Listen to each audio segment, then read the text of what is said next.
A nivel personal me duele y a nivel institucional me indigna, porque estamos hartos de ver noticias de corrupción y resulta que yo, que he colaborado con la justicia, no tengo apoyo absolutamente de nadie. ¿Cómo es posible que una persona que esté imputada y que pasa información a la policía tiene cierta protección a cambio de esa información? ¿Y yo a quién tengo?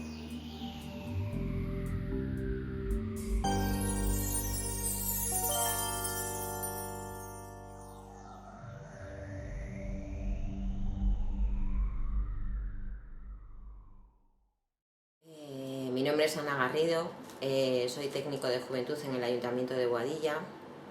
Me incorporé en el año 93 con una categoría bastante inferior. Cuando yo me incorporé, pues no existía el departamento de juventud y mi función era crear. Los técnicos, una de las funciones que tenemos es que cuando diseñamos una serie de proyectos, hacemos los pliegos de condiciones en cada concejalía, se presentan las empresas licitadoras y después, en base a ese pliego, tú haces una valoración y emites un informe favorable o desfavorable hasta que se le adjudica a la empresa que el técnico considera que es la más idónea para poner en marcha ese servicio. Llega un momento que no solamente yo, sino todos los compañeros vemos que hay obras, que hay servicios que tú no los consideras necesarios porque conoces el medio en el que trabajas y sin embargo se realizan. O sea, me refiero ya a asuntos fuera de mi área que tú ves a tu alrededor, pues rotondas que no tienen sentidos, mobiliario urbano desmesurado. Bueno, ves una serie de gasto o derroche, por decirlo de alguna forma, que no se ajusta a lo que Boadilla necesita. Cuando yo veo que a mí se me marcan pautas para modificar pliegos de condiciones y yo no los considero objetivos ni imparciales, es cuando yo empiezo a tener problemas.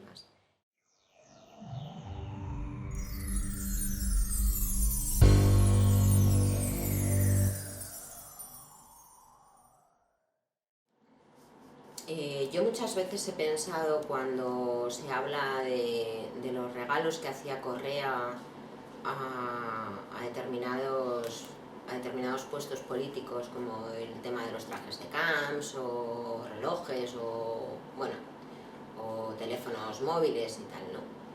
Yo esto me he dado cuenta después, con el tiempo, que conmigo trataron de hacer algo parecido. Lo que pasa es que te damos una tarjeta para que la puedas poner en tu coche y así no tienes problemas de aparcamiento. Realmente yo pensé que lo mismo que iban a hacer conmigo lo iban a hacer con el resto del personal del edificio. Cuando pasó un tiempo, claro, mis compañeros de edificio me decían: oye, ¿y tú por qué tienes tarjeta y nosotros no? Y yo me hacía la misma pregunta, hasta el punto que yo dije, pues a mí no me parece ético, y yo devolví mi tarjeta. Pues me dice: ay, ¿que estás haciendo reforma en tu casa? Y digo, sí. Dice: ay, ¿por qué no vamos un momento a verla? Estoy en horario de trabajo. Y yo le dije: mira, no, ya cuando termine la reforma, pues ya te enseñaré un día si quieres ver cómo ha quedado terminada. Insistió y me dijo: bueno, pero es que a lo mejor ahí nosotros te podemos ayudar. Y a mí eso me sonó tan raro que dije: no, de verdad que es que no tengo tiempo. O sea, yo no quería ser borde ni maleducada, pero le dije: te lo agradezco, pero prefiero enseñar cómo ha terminado la obra de mi casa cuando ya esté final. Y prácticamente convencida que si yo ese día le digo que venga a mi casa, a mí la obra me sale gratis. Y lo digo con conocimiento de causa porque es lo que le ha pasado a algunos compañeros del ayuntamiento.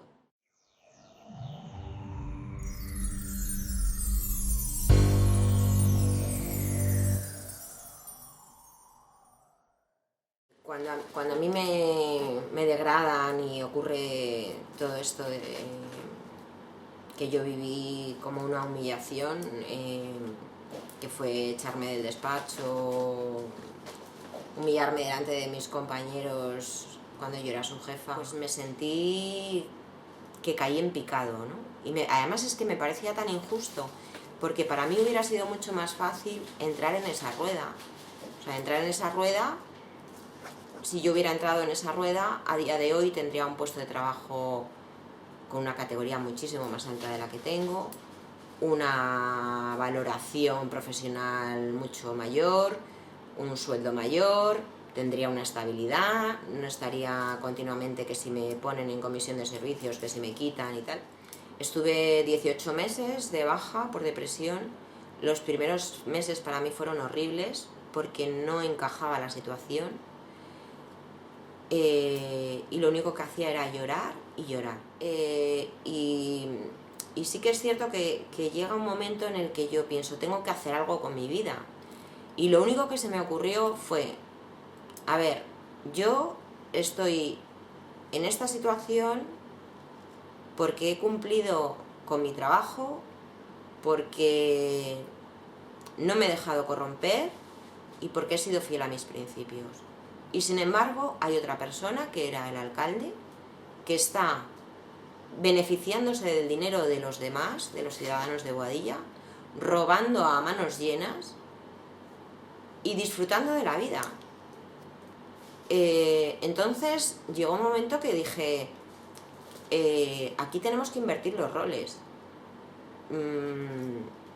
Yo sé mucho de él y lo que no sepa de él lo voy a investigar. El punto de partida era demostrar que él tenía un patrimonio infinitamente superior a lo que él cobraba, y empecé a investigar sus propiedades. Empecé a relacionar empresas con las que había trabajado el ayuntamiento, quiénes estaban detrás de esas empresas, qué vinculación tenían con él, y ahí me empezaron a saltar nombres de personas que yo ni siquiera conocía, porque yo en aquel momento, como yo nunca he estado afiliada a ningún partido político, yo no sabía ni quién era Bárcenas. Claro, yo me di cuenta que aquello no era simplemente que Arturo se estaba llevando dinero, sino que esto era un entramado perfectamente organizado. Yo no sabía ni quién era Paco Correa. Y cuando terminé el dossier, recuerdo que era enero del 2009, yo no sabía qué hacer con el dossier, porque a mí me daba miedo presentarlo a la Fiscalía Anticorrupción. Entonces hubo una persona que me sugirió ponerme en contacto con Manos Limpias y que ellos guardarían mi anonimato y que presentarían la denuncia en la Fiscalía Anticorrupción. Yo no les conocía de nada, no sabía. Luego he oído hablar mucho de Manos Limpias, hay gente que habla mal, hay gente que habla bien, pero bueno, mi objetivo era que ese dossier llegara a manos de la Fiscalía Anticorrupción.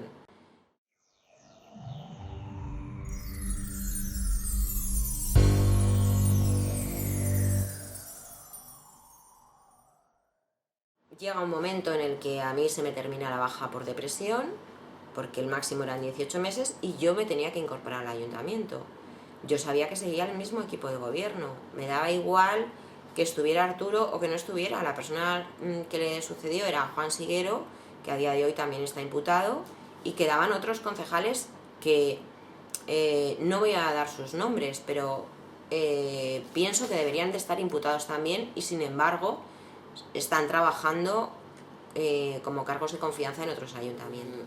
La cuestión es que yo me puse a buscar trabajo en la empresa privada con la intención de pedirme una excedencia. La solución que encontraba era irme al extranjero. No sabía ni siquiera qué destino coger y bueno, pensé, para mí es más fácil un país de América Latina por el tema del idioma. Yo siempre había querido conocer Costa Rica y me decidí por Costa Rica, pues como me podía haber decidido por México o por cualquier país de habla hispana. No tener que estar aquí con el temor de qué tipo de amenazas me podían pasar.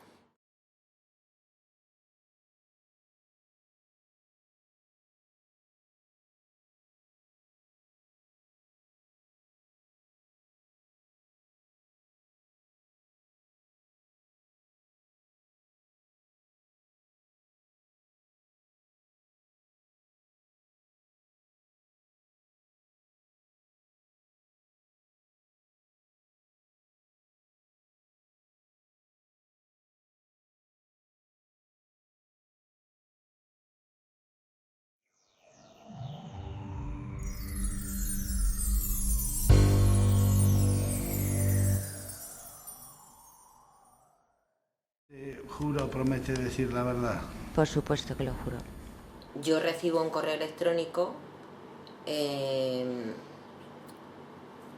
el que me comunican que tengo que ir a declarar ante el juez Pedreira. No es lo mismo cómo te sientes cuando vas como imputado a cómo te sientes cuando vas como testigo y estás dispuesto a contar toda la verdad. ¿Tiene usted interés en que el pleito acabe de una forma u otra? No, ninguna. Yo lo que quiero es que se haga justicia. Cuando usted se ha referido a la enemistad, ¿a qué se refiere en concreto? Me refiero concretamente a que yo me he visto sometida a una situación, después de trabajar 17 años en un ayuntamiento, me he visto sometida a una situación de presión por no colaborar para realizar ciertos informes favorables en contra de mis principios, y por esa razón me he visto perjudicada en mi situación profesional. Me acuerdo que se acercó a mí Pedreira y me dijo: entiendo que usted ha debido sufrir muchísimo y ojalá hubiera más personas como usted. Para mí, tengo que reconocer que fueron unas palabras de satisfacción enorme, porque dije, por lo menos todo mi sacrificio ha servido para algo.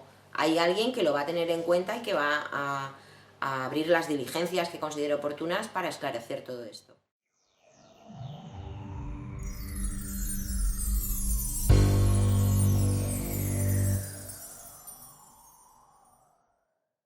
Cuando una persona ha sufrido acoso, la segunda vez que te ocurre lo percibes al menor indicio. Y esto es lo que a mí me ha ocurrido. A la vuelta yo vi una serie de obstáculos en mi trabajo, y de hecho mi concejal inmediato me dijo: te lo van a hacer pasar muy mal. Solicite, no quiero volver a trabajar aquí en mi vida, es porque ya es insoportable la situación. Por eso cuando oigo a los medios afines a la corrupción decir que yo esto lo hago por dinero, muchas veces pienso, si yo hubiera querido dinero, lo había tenido en la palma de mi mano.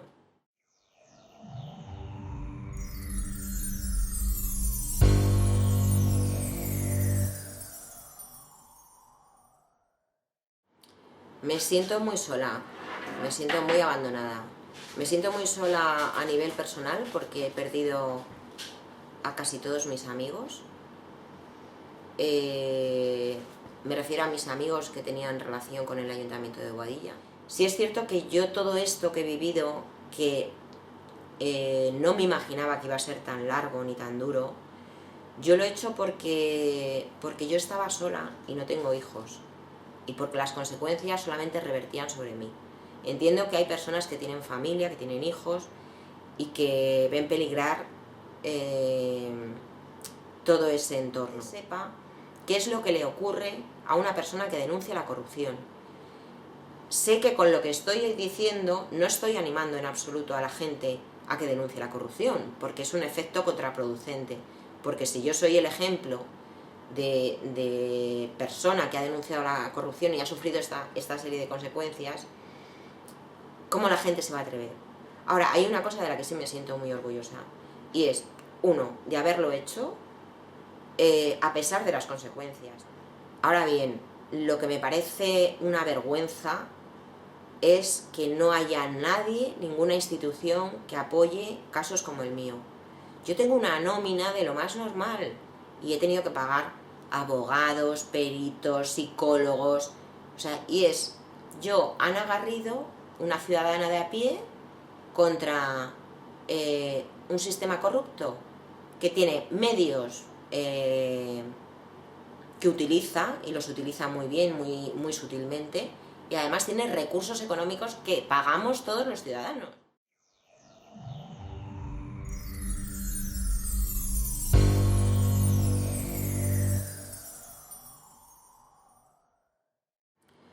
Si volvería a hacerlo, pues sí, volvería a hacerlo. A ver, tengo que aclarar una serie de cosas. Es cierto que cuando yo empecé con esto, jamás me imaginé que iba a ser tan largo, ni las consecuencias que iba a tener para mí. Pero al final he aprendido una cosa, y es que yo soy libre. y no me debo a nadie, no me debo a ningún partido. Lo que yo haya podido hacer a lo mejor no sirve para limpiar este país, porque es tal la dimensión de la corrupción que es muy complicado. Pero si con mi contribución ha servido para imputar, si no recuerdo mal, a 12 o 13 personas, por lo menos esa parte de la red está cortada.